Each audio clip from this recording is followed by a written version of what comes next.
sommes ici de nouveau au marché, en plein cœur du marché. J'ai la mosquée derrière moi. À droite, j'ai des plantes aromatiques. Si ça sent magnifiquement bon, c'est magnifique, c'est merveilleux. Alors, pour vous parler du vecteur peur de souffrir et croyance et liberté. Alors, la peur de souffrir nous fait nous accrocher à ces choses qui vont nous enlever notre souffrance. Donc par exemple, si j'ai peur d'avoir mal, eh bien, je vais m'accrocher aux médicaments, à l'antidouleur qui va m'empêcher d'avoir mal.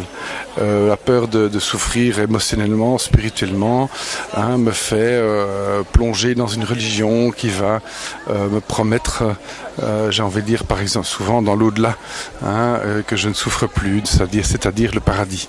Alors, sans absolument aucun jugement. Ici, évidemment, chacun croit ce qu'il veut, chacun s'épanouit dans la croyance et dans la religion qu'il a envie, si ce n'est que plus on va s'accrocher à des éléments extérieurs, moins nous allons être libres intérieurement. Donc ici, on a d'abord la peur de souffrir, qui nous font nous accrocher à nos croyances, que ce soit une croyance consciente ou inconsciente.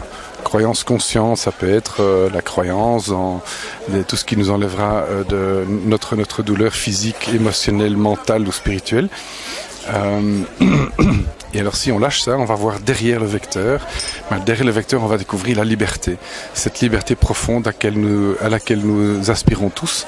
Si nous lâchons cet aller-retour entre nos peurs et nos croyances, eh bien nous allons avoir accès à une liberté profonde. Et si vous regardez les religions, pratiquement toutes les religions, si vous grattez derrière les apparences, derrière les dogmes extérieurs, ces règles qui vont quelque part nous emprisonner, eh bien vous allez voir que toutes les religions vont nous faire plonger, si on va vraiment à l'essentiel de chaque religion, chaque enseignement spirituel, nous faire plonger dans cette forme de liberté qui nous ouvre à tout, à vraiment tout dans la vie, dans l'univers. Donc c'est ça que... Alors il y a aussi les croyances inconscientes, ce sont les conditionnements.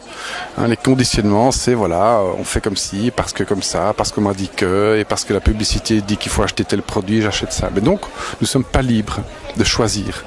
Eh bien, avoir cette liberté de choix, c'est d'abord de discerner quelle est cette croyance, quel est ce conditionnement qui nous enferme, et pour aller derrière, entrer dans cette notion de libre arbitre de choix.